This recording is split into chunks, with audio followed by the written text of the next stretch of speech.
이튿날 예수님께서 다시 성전에 오셔서 사람들을 가르치셨습니다. 그때 서기관들과 바리새인들이 간음을 하다가 현장에서 잡힌 여인을 데리고 예수님께로 왔습니다. 그리고 이 여인을 어떻게 처벌해야 할 것인지에 대해서 예수님께 질문했습니다. 5절을 보십시오. 모세는 율법에 이러한 여자를 돌로 치라 명하였거니와 선생은 어떻게 말하겠나이까? 유대 종교 지도자들은 그들이 절대적인 권위를 가지고 있다고 믿었던 모세의 율법을 근거로 들었습니다. 모세는 율법에서 간음한 여인을 돌로 쳐 죽이라고 했는데 예수님께서는 어떻게 말씀하실 것이냐 이렇게 질문을 한 것이죠. 문제는 이들이 정말 궁금해서 질문을 했던 것이 아니라 예수님을 공격할 목적으로 아주 난처한 질문을 했다는 것이었습니다. 6절이 이렇게 말씀하지요. 그들이 이렇게 말함은 고발할 조건을 얻고자 하여 예수를 시험함이러라 말씀합니다. 유대 종교 지도자들은 예수님을 고발하기 위해서 시험할 목적을 가지고 있었습니다. 그들의 의도가 얼마나 잘못되었는가라고 하는 것을 분명히 보여주고 있죠. 적어도 신앙인들이라면 신앙과 진리에 대해서 진지한 질문을 가지고 살아야 합니다. 순수하게 영적인 질문을 가지고 살아가는 것은 신앙인으로서는 정말 바르고 건강한 것이죠. 그러나 누군가를 공격하기 위해서 악의적인 질문을 하는 것은 신앙인으로서 전혀 바람직하지 않습니다. 사람들이 기독교 신앙에 대해서 질문을 가지는 것은 당연한 것입니다. 왜냐하면 사람들의 생각과 하나님의 말씀이 서로 다르고요, 차이가 있기 때문입니다. 무엇이 진리인지 알고자 하는 마음으로 신앙에 대해서 질문을 가진다라고 하는 것은 바람직한 태도입니다. 이런 질문을 가지고 있는 사람들에게는 우리가 알고 있는 복음의 진리를 전해 주어야 합니다. 내가 다 알 수 없고 내가 다 전할 수 없다면 성경을 읽도록 권유하거나 목회자에게 안내할 수도 있죠. 또 도움이 되는 신앙 서적을 추천하는 것도 좋은 방법일 것입니다. 그러나 기독교 신앙을 공격하기 위해서 지금도 악의적인 목적으로 시험하고 질문하는 사람들을 종종 만나게 됩니다. 이런 사람들과는 가급적이면 논쟁을 피하는 것이 현명하다는 것이죠. 그들은 믿음을 가지기 위해서 질문하는 것이 아니라 기독교 신앙을 공격할 목적으로 질문하는 것이기 때문입니다. 자, 이렇게 공격하는 유대 종교 지도자들을 향해서 예수님께서는 무엇이라고 말씀하셨습니까? 7절 말씀을 같이 읽어보겠습니다. 그들이 묻기를 마지 아니하는지라 이에 일어나 이르시되 너희 중에 죄 없는 자가 먼저 돌로 치라 하시고. 예수님께서는 이 어려운 질문에 대해서 정말 탁월한 대답을 하셨습니다. 예수님께서 그 질문에 대해서 직접적인 대답을 하셨다면 그들의 공격을 피하실 수 없으셨을 것입니다. 만약에 그 여인을 돌로 치라 이렇게 말씀하셨다면 원수까지도 사랑하라 말씀하셨던 예수님의 가르침에 위배된다 공격했을 것입니다. 반면에 그 여인을 돌로 치지 말라 이렇게 말씀하셨다면 모세의 율법에 정면으로 도전하는 것이라고 또 공격했을 것입니다. 그런데 예수님께서는 그들이 쳐놓은 함정에 빠지지 않으시고 그들의 차원을 뛰어넘는 대답을 하셨습니다. 예수님께서는 너희 중에 죄 없는 자가 먼저 돌로 치라 말씀하셨습니다. 질문에 대한 긍정이나 부정의 대답을 뛰어넘어서 근본적인 진리가 무엇인가라고 하는 것을 말씀하신 것이죠. 누가 과연 하나님 앞에서 죄인이 아닌 사람이 있느냐? 주님께서 이렇게 말씀하신 것입니다. 모든 인간은 다 죄인이고 그 죄에 대해서 심판하실 분은 하나님 한 분밖에 없으시다라고 하는 것을 알아야 한다는 것입니다. 얼마나 놀라운 말씀입니까? 예수님께서 우리에게 주시는 진리는 세상의 모든 지식과 수준을 다 뛰어넘는다는 것이죠.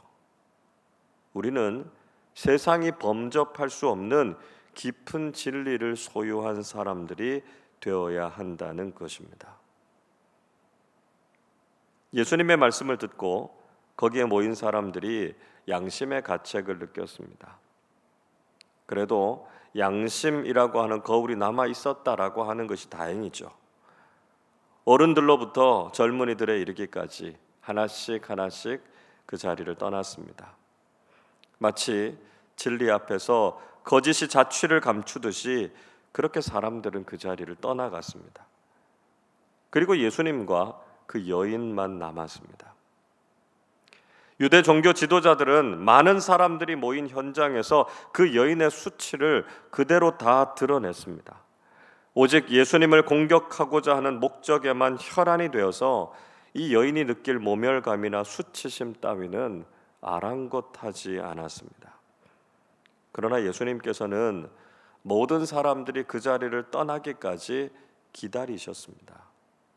비록 죄를 지은 여인이었지만 예수님께서는 이 여인의 인격을 존중해 주셨습니다. 예수님께서는 이 여인을 정죄하는 사람들이 없느냐 이렇게 물으셨습니다. 여인은 모든 사람들이 다 떠났고 자신을 정죄하는 사람이 하나도 남지 않았다 이렇게 말씀드렸습니다. 11절 말씀을 같이 읽겠습니다. 대답하되 주여 없나이다. 예수께서 이르시되 나도 너를 정죄하지 아니하노니 가서 다시는 죄를 범하지 말라 하시니라. 이 여인의 대답을 듣고 예수님께서도 이 여인을 정죄하지 않으시겠다 말씀하셨습니다. 예수님께서는 절대로 이 여인이 죄가 없다고 말씀하지 않으셨습니다. 비록 이 여인은 죄인이었지만 예수님께서도 이 여인의 죄를 더 이상 묻지 않으시겠다 말씀하셨습니다.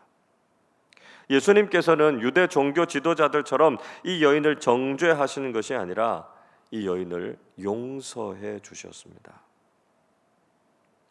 여러분, 우리는 예수님의 마음으로 서로를 대해야 합니다. 때로는 우리가 유대 종교 지도자들처럼 함부로 다른 사람들을 정죄하거나 판단하려고 할 때가 많습니다. 그것 때문에 신앙 공동체 안에서도 많은 사람들이 상처를 받고 공동체도 사랑을 잃어버리게 될 때가 많습니다. 여러분, 예수님께서도 정죄하지 않는 사람들을 왜 우리는 쉽게 판단하고 정죄하려고 합니까? 판단은 하나님께 맡기고요. 우리는 사랑하고 용서해야 한다는 것이죠. 그렇다고 해서 예수님께서 죄를 용인하셨던 것은 아니었습니다.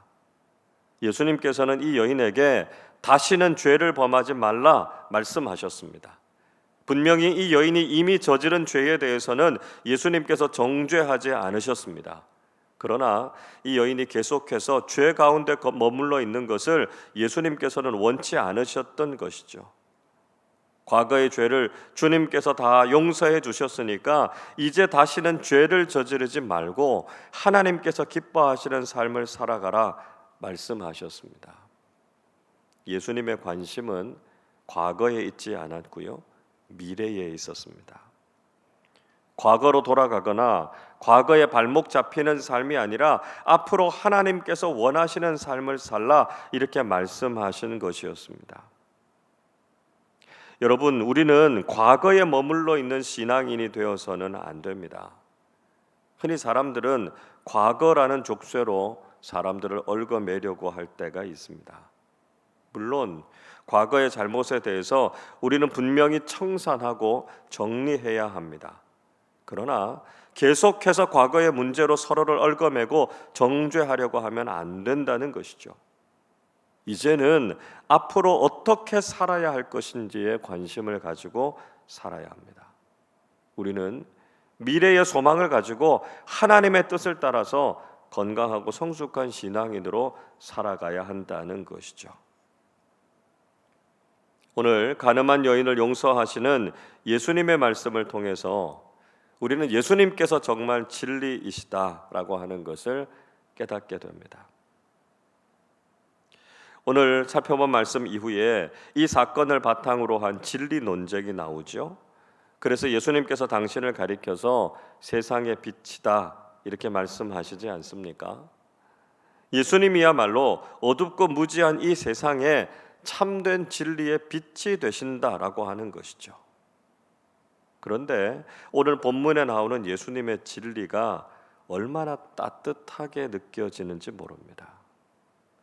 진리이신 예수님은 한 사람의 인격과 생명을 소중하게 여기셨습니다. 예수님께서는 함부로 사람을 판단하거나 정죄하지 않으셨고 진정으로 용서하시고 새로운 기회를 주셨습니다. 그리고 그의 미래에 대해서 격려하시면서 죄를 저지르는 불행한 삶이 아니라 진리 안에서 아름답고 행복한 삶을 살아가라 다독여 주셨습니다. 흔히 우리는 진리라고 하면 차갑고 냉정하다고 생각하기 쉽습니다. 그러나 예수님께서 보여주신 진리는 한없이 밝고 따뜻합니다. 차갑고 냉정한 진리가 세상의 교훈일지는 몰라도 기독교에서 말하는 진리는 아니라는 것이죠. 예수님의 진리는 세상 그 무엇보다 밝고 따뜻합니다. 왜냐하면 예수님의 진리는 사랑 안에서 완성되었기 때문이죠. 오늘 우리가 예수님의 진리를 가슴에 담고 오늘 하루의 삶을 살아가실 수 있기를 바랍니다. 예수님의 진리의 말씀으로 우리의 삶이 따뜻해지고 나아가서 우리의 공동체와 세상을 진리로 따뜻하게 하는 사람들이 되시기를 바랍니다. 참된 복음의 진리를 깨닫고 진리 되신 예수님의 말씀으로 온 세상을 밝고 따뜻하게 만들어가는 참된 그리스도인들이 되시기를 주님의 이름으로 축원합니다. 기도하겠습니다. 하나님 아버지, 오늘도 예수님을 통해서 사랑과 진리의 말씀을 깨닫게 하시니 감사를 드립니다. 진리를 알고자 하는 순수한 열정을 가지고 말씀을 대하게 하시고 복음의 진리를 믿고 깨닫는 사람들이 되게 하여 주옵소서. 진리라는 미명하에 다른 사람들을 정죄하고 죽이는 유대 종교 지도자들처럼 신앙생활하지 않게 하시고 한 사람을 소중히 여기고 존중하는 예수님의 마음을 배우고 실천하는 사람들 되게 하여 주옵소서. 우리의 기준으로 다른 사람들을 함부로 판단하지 않게 하시고 주님의 사랑으로 용납하고 진리로 서로를 보듬을 수 있는 성숙한 믿음의 사람들 되게 하여 주옵소서. 오늘도 우리가 깨달은 따뜻한 진리의 말씀으로 우리의 공동체와 사회를 밝고 아름답게 만들어가는 믿음의 사람들 되게 하여 주옵소서. 감사드리며 우리 주님 예수 그리스도의 이름으로 기도하옵나이다. 아멘.